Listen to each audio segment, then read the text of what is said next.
Madame, Monsieur, bonsoir. Voici votre journal qui démarre tout de suite avec les titres. C'est une délégation ivoirienne conduite par le président du CESEC, Aka Ouele, qui séjourne en Chine. Le pays abrite la troisième table ronde entre le Conseil économique et social de Chine et l'Union des conseils économiques et sociaux et institutions similaires d'Afrique. La conférence inaugurale a porté sur la promotion des entreprises de modernisation en Chine et en Afrique. C'est au rendez-vous de tous les professionnels du marché de la sûreté et de la sécurité. Il a ouvert ses portes ce mardi à Paris en France. La Côte d'Ivoire est présente et c'est le ministre Vagondo Dioumandé qui conduit la délégation. Les avancées technologiques et le matériel de dernière génération pour la sécurité des États au centre des présentations. Et puis notre dossier EcoPlus répond à cette question ce soir. Comment sortir de la dépendance concernant le secteur du riz? La Côte d'Ivoire dépend de l'extérieur de plus de la moitié de sa consommation en riz. Et le pays est à la recherche des conditions de sa sécurité alimentaire à travers la mise en œuvre de nombreux projets. Vous allez le voir dans cette édition.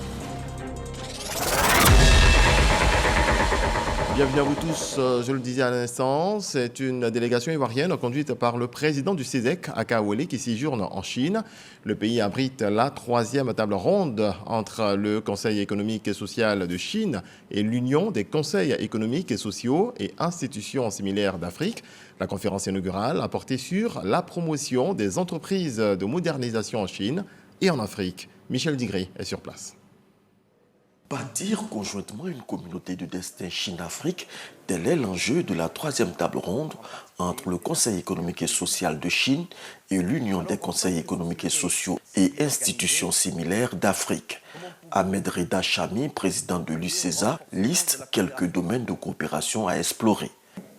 Nous avons en Afrique beaucoup de choses à faire dans l'industrialisation et l'avenir de l'Afrique est dans l'industrialisation. J'en suis convaincu. Et donc, là, c'est un vrai sujet de collaboration que nous pouvons mener ensemble.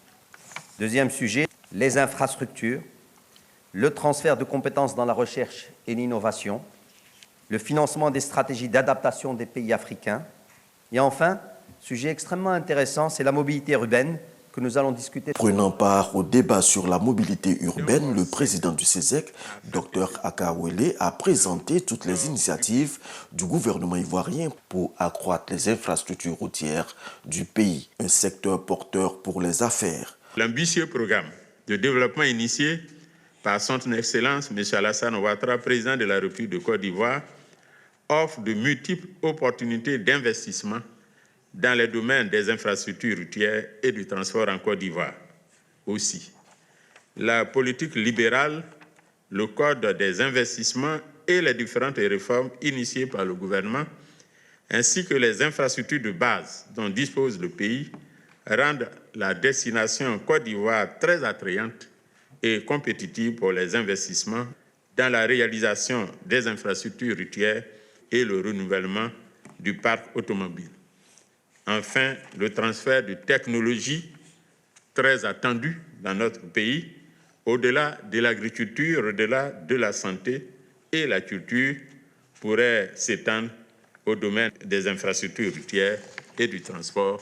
Le président du Conseil économique et social de Chine souhaite que ce cadre d'échange soit le catalyseur de la coopération sino-africaine. Nous devons travailler ensemble pour que ce mécanisme contribue davantage à la communication politique et à la coopération pragmatique entre la Chine et l'Afrique. Le second panel qui a porté sur l'initiative La ceinture et la route a été conduit par Fatoumata Diakité Koti, vice-présidente du CESEC. À plus de 8000 km de la Chine en France se tient le 23e salon du Millipol, un rendez-vous de tous les professionnels du marché de la sûreté et de la sécurité. La Côte d'Ivoire est présente et c'est le ministre Vagondo Dioumandé qui conduit la délégation. Les avancées technologiques et le matériel de dernière génération pour la sécurité des États au centre des présentations. Issa Tchonaïo. Depuis ce mardi, et ce jusqu'au vendredi 17 novembre 2023, Paris, la capitale française, accueille le Millipol, l'événement mondial de la sûreté et de la sécurité intérieure des États. Il s'agit, au cours de ce salon, qui va durer 4 jours, de présenter les innovations technologiques et le matériel de pointe de dernière génération en matière de sécurité pour la protection des États. Une protection des nations qui ne peut se faire sans le partenariat entre l'État et le privé. C'est en travaillant ensemble, monde privé et monde public, que nous préparerons en effet la sécurité de nos concitoyens et de nos États. Et je formule les vœux qu'il n'y ait pas d'opposition entre la sphère publique et la sphère privée, mais bien un travail continu qui aide l'État, les policiers, les gendarmes, les services de renseignement à être plus efficaces. La France vient de relever le défi sécuritaire en organisant récemment la Coupe du monde de rugby. Le ministre ivoirien de l'Intérieur et de la Sécurité veut réussir ce pari avec l'organisation de la prochaine CAN en Côte d'Ivoire en janvier 2024. L'occasion de venir au Millipol justement nous permet de voir toute l'évolution de la technologie en matière de sécurité, échanger avec les participants dans le cadre d'un échange d'expérience. Mais aussi, il s'agit de tisser des partenariats pour gagner en efficacité quant aux prestations à fournir à notre pays et à nos concitoyens. La lutte contre le terrorisme et la sécurité dans sa globalité tiennent à cœur au président de la République Alassane Ouattara. Pour le tenant du portefeuille de l'Intérieur et de la Sécurité, le Millipol est l'occasion pour les États d'actualiser le type de matériel adéquat pour leur sécurité intérieure. Nous ne devons lésiner sur aucun moyen pour garantir le bon déroulement de cet important événement. Nous allons mettre en œuvre tout ce que nous aurons eu comme expérience ici, comme innovation, pour que, bien évidemment, la sécurité en Côte d'Ivoire soit renforcée. Ce 23e salon du Millipol enregistre, en plus du ministre ivoirien Wagondo Diomandé, la présence très remarquée du ministre de l'Intérieur du Singapour et des autorités indiennes. On en vient à cette rencontre d'affaires entre les opérateurs économiques ivoiriens et leurs homologues de la Ligue arabe ce mardi au Caire en Égypte. Une initiative du ministre du Commerce et de l'Industrie, Souleymane Diarra qui a pour objectif de nouer des partenariats solides. Lanciné Bakayoko. Cette rencontre d'échange entre opérateurs économiques, membres de la Ligue arabe et les Ivoiriens, organisée en marge de la foire commerciale interafricaine du Caire, est en ligne avec les objectifs du gouvernement de Côte d'Ivoire d'ouvrir de nouveaux marchés pour les nationaux et d'attirer des investissements étrangers. Des investissements créateurs d'emplois et de richesses. Souleymane Diarra présente les opportunités ainsi que les avantages de son pays. En passant par l'agro-industrie, l'immobilier, la chimie, la plasturgie, en tout cas tous les domaines prioritaires définis par le chef de l'État. Nous avons montré en fait aux investisseurs arabes que c'est dans notre intérêt commun de pouvoir travailler à augmenter sensiblement le niveau des échanges commerciaux qui à notre goût en fait sont encore faibles par rapport au potentiel des deux pays.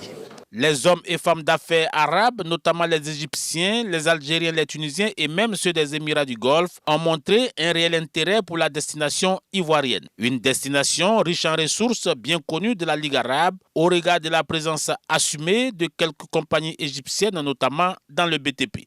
Nous représentons les 22 pays du monde arabe. Je vais transmettre toutes ces facilités et tous ces objectifs vraiment très intéressants pour l'investissement en Côte d'Ivoire sur le niveau industriel et sur le commerce en commun. Une mission de ces investisseurs arabes est attendue dans les prochains mois à Abidjan. Objectif, explorer le terrain et surtout signer des accords d'affaires.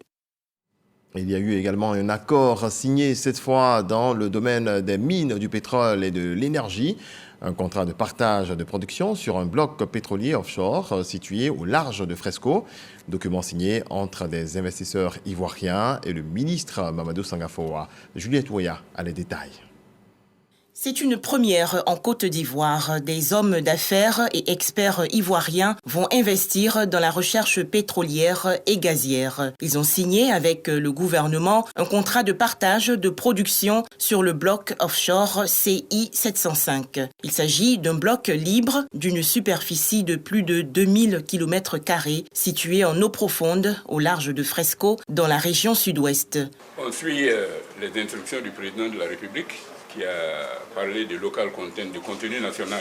Pour animer ce contenu national, nous nous engageons dans l'industrie pour créer des emplois pour les générations à venir. Nous prévoyons faire de l'exploration avec du personnel. Nous allons former aussi des jeunes et nous avons du succès. Eh bien, on pourra faire du développement et de l'exploitation pétrolière. Le ministre des Mines, du Pétrole et de l'Énergie, Mamadou Sangafoa, a exprimé sa satisfaction et encouragé les initiatives locales. Pour ce qui est des investissements, c'est un montant de 23 milliards de francs CFA qui est espéré, qui est un engagement espéré sur les 7 ans. Je note que, après avoir recouvré les coûts pétroliers et gaziers, le bénéfice est partagé entre le consortium et l'État de Côte d'Ivoire à hauteur de 53% pour l'État de Côte d'Ivoire et 47% pour le consortium. Je voudrais vraiment féliciter les parties qui ont permis d'aboutir à ce contrat. Les négociations avec ces investisseurs nationaux se sont déroulées de juillet à août 2023. On a aussi noué des partenariats à travers des signatures lors de la clôture du Forum d'affaires et d'investissement Côte d'Ivoire-Amérique du Nord. C'est une idée du service de promotion économique de la Côte d'Ivoire aux États-Unis, au Canada et au Mexique. Carmel Dia. La deuxième édition du Forum d'affaires et d'investissement Côte d'Ivoire-Amérique du Nord referme ses portes. L'événement a réuni des investisseurs provenant des États-Unis, du Mexique et du Canada. Le président de la Chambre de commerce et d'industrie de Côte d'Ivoire se félicite de la réussite de ce forum. Cette deuxième édition a tenu toutes ses promesses en attendant d'avoir un bilan plus exhaustif. Nous pouvons nous féliciter déjà de cette volonté réciproque des secteurs privés des deux pays de coopération. À ce rendez-vous, les entreprises et participants américains ont eu l'opportunité de s'informer sur le Plan national de développement, PND. Les Ivoiriens, quant à eux, ont été instruits sur les méthodes pour pénétrer le marché américain. Je suis profondément convaincu que ce forum sera suivi de mise en relation d'affaires, de conclusion d'accords pour la réussite des hommes d'affaires ivoiriens et américains. Pour sa part, le ministère des Affaires étrangères, de l'intégration africaine et des Ivoiriens de l'extérieur ne ménagera aucun effort pour aider et assister toutes les entreprises qui se montrent intéressées par le marché ivoirien. Pendant 48 heures, les participants ont eu droit à 4 panels, des rencontres B2B et des signatures de conventions et de partenariats entre des entreprises américaines et le secteur privé ivoirien. Notre dossier EcoPlus ce soir nous conduit dans le secteur du riz et cette question, comment sortir de la dépendance? La Côte d'Ivoire dépend de l'extérieur de plus de la moitié de sa consommation en riz et le pays est à la recherche des conditions de sa sécurité alimentaire à travers la mise en œuvre de nombreux projets. Voyons cela avec Dangui Dangui.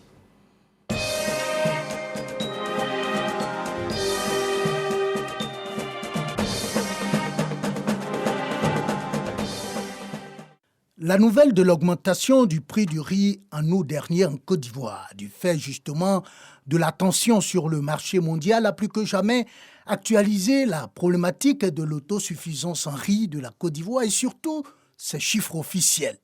Plus de 900 000 tonnes de riz achetées à l'extérieur en 2021. Ce chiffre est passé à 1,19 million en 2022, avec à la clé une sortie de devises estimée à plus de 400 milliards de francs CFA. Et pourtant, le riz, de l'avis des experts du domaine, peut pousser dans les 4 coins du pays. Depuis, sur toutes les lèvres brûle au moins une question. Comment le pays peut-il satisfaire son besoin intérieur en riz? La recherche de quelques éléments de réponse à cette question nous envoyait à Yamoussoukro, capitale politique de la Côte d'Ivoire, sur les traces des réalisations de la composante riz du projet de pôle agro-industriel dans la région du Bélier et du district de Yamoussoukro dénommé Deux Pays Bélier. Au quartier Nana, à la porte d'entrée de la ville, des engins de riziculture usagés dans sa cour et cette horloge avec du riz en toile de fond indiquent la place de cette denrée alimentaire dans la vie de Marcel. J'ai tout eu concernant le riz. Et c'est pour ça que je dis le riz, c'est ma vie. Après plus de 15 ans de dur labeur, Marcel nous montre aujourd'hui fièrement ses prix et trophées, en hommage à la riziculture. C'est le président de la République, M. Alassane Ouattara, qui m'a remis de ses propres mains à la présidence, à la salle des pas perdus. Plus ce joli trophée qu'il a remis à sa femme et elle m'a remis. Ce passionné de la culture du riz insiste pour nous montrer son champ.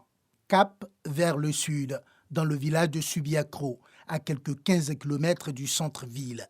Le village bénéficie de 144 hectares de bas-fonds aménagés dans le cadre du projet Deux Pays Bélier. Présentement, c'est en pleine végétation. Voilà, c'est-à-dire talage, vous voyez, tout est bien vert là. On a fait l'entretien des diguettes et autres. De Subiakro, nous mettons le cap sur le nord, à Gamalabo, un autre village de la commune de Yamoussoukro. Ici, un vaste bas-fond est aménagé pour encourager la culture du riz dans le cadre du projet Deux Pays Bélier. Nous avons réhabilité une vingtaine de périmètres rizicoles qui représentent une superficie de 1200 hectares. Pour cette superficie, nous avons dépensé environ 4 milliards pour la réhabilitation de ces différents périmètres rizicoles-là.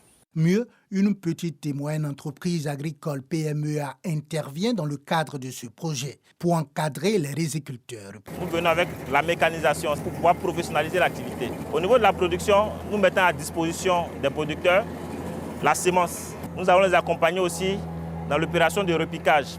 Après le repiquage, nous avons nos techniciens qui sont là, l'appui conseil. Arsène, 48 ans, marié et père de 6 enfants, vit de la culture d'un lopin de terre sur cette plateforme. C'est le travail même que moi-même j'ai aimé, parce que depuis mon enfance, en tout cas, j'ai aimé, parce que c'est rentable. La PMEA transporte la récolte ici dans cette unité de transformation Borchamp. Juste à côté vient d'être installé un système de séchage ultra moderne, une véritable bouffée d'oxygène pour les producteurs de riz.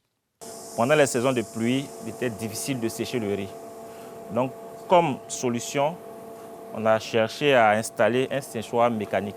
Quand la moissonneuse récolte, on va acheminer ça au niveau du séchoir. Et pendant 10 heures de temps, nous allons sécher le riz à une température ambiante. Ici, à Gamalabo, de nombreux jeunes ne se nourrissent pas seulement du riz. Ils vivent aussi du riz, surtout sur fond d'hommage au projet Deux Pays Bélier. Voici une maison dont j'ai bâti. J'ai eu beaucoup d'enfants à ma charge. Et donc j'ai profité à lui construire la deuxième maison. Et donc j'ai vendu le riz, j'ai envoyé le riz à l'unité. Je pense bien que je vais tourner les deux là dans le mois de décembre. Après avoir payé leur crédit d'intrant, fait sortir les trucs d'intrant, que j'ai pu payer une moto, j'ai pu construire encore, scolariser les enfants. Et bon, encore, ça nous donne encore de la nourriture. Au ministère de l'Agriculture, les experts du domaine assurent que le gouvernement met les bouchées doubles pour assurer la sécurité alimentaire du pays. Nous sommes de l'ordre de 55 à 60% de couverture de notre besoin. Donc il nous reste presque la moitié qu'il va falloir combler. Donc le défi pour nous, c'est de ne pas attendre au-delà de 2-3 ans, parce que nous estimons que nous pouvons exporter. Mais encore faut-il que les populations s'intéressent à la riziculture. Il faudrait que les Ivoiriens même s'engagent et pratiquent l'activité de production de riz comme un métier. Du reste, les réalisations du projet Deux Pays Bélier montrent que les ressources naturelles, notamment l'eau et les terres, existent. Les techniques et technologies sont disponibles. Les hommes et les femmes prêts pour le labeur aussi. et que le secteur privé est en embuscade pour le financement. Reste maintenant, de l'avis de nombreux experts du domaine, une forte volonté politique pour que la Côte d'Ivoire soit non seulement autosuffisante en riz, mais aussi et surtout exportatrice de cette denrée alimentaire. Voilà, secteur du riz, comment sortir de la dépendance, un sujet signé Dangui Dangui.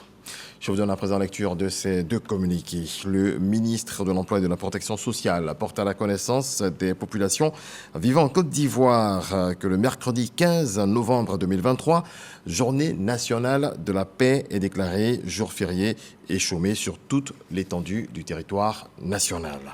Et puis le ministère de l'Équipement et de l'Entretien routier informe l'ensemble des usagers de la route qu'il sera procédé à la fermeture du pont Alassane Ouattara aux véhicules ce jour férié du mercredi 15 novembre 2023 de 6h à 23h afin de permettre aux populations de le visiter en toute sécurité. Pour cette occasion, le pont sera illuminé aux couleurs du drapeau national orange, blanc, vert les mardis 14 novembre et mercredi 15 novembre 2023 de 18h30 à 23h00. Le ministère de l'Équipement et de l'Entretien routier invite les usagers de la route au respect du plan de circulation mis en place. Fait à Abidjan le 14 novembre 2023.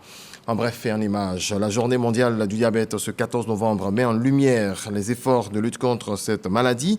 L'accès aux soins est au cœur de la 26e édition de cette journée au plan national. La population est sensibilisée sur les facteurs risques tels que l'obésité, la mauvaise alimentation, le manque de sport, entre autres. La prévalence est estimée à 6,2%. Reportage à suivre donc dans nos prochaines éditions.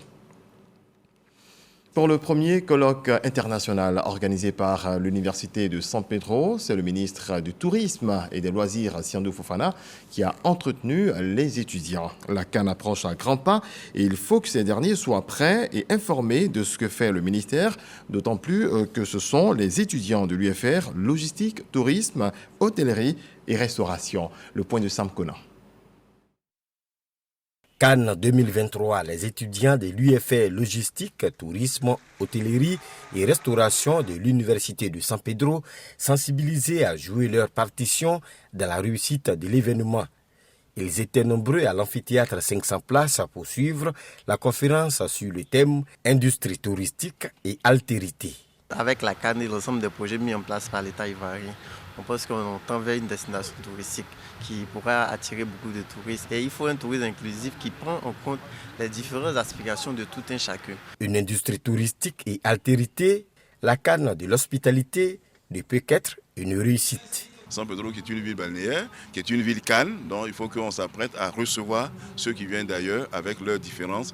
Le ministre du Tourisme et des Loisirs, Siandou Fofana, invité à entretenir les étudiants sur le thème Industrie touristique et altérité en période de la CAN, demande aux étudiants en tourisme de croire à un avenir meilleur. Pour ce qui est de la CAN 2023, face à l'insuffisance des chambres d'hôtel, Siandou Fofana rassure. Nous sommes à moins de 1000 chambres sur San Pedro et donc il a été nécessaire de travailler avec plusieurs opérateurs privés avec lesquels un bateau de croisière d'une capacité d'environ 750 lits serait accosté ici pendant cette période de la compétition. En attendant donc la CAN au mois de janvier-février, les étudiants volontaires sont beaucoup impliqués dans l'organisation de la Ligue des champions féminines au stade Laurent Pocou de San Pedro. Autre volet de l'actualité, après 3 mois de formation, 117 ex-militaires reconvertis dans l'emploi des agents de police de la navigation, des pêches et des ports ont reçu à la base maritime à Trècheville leurs épaulettes. Ces anciens militaires constituant la première vague intègrent ainsi la Direction générale des affaires maritimes et portuaires avec le grade d'adjudant des affaires maritimes et portuaires. Walter Amadou Ouattara.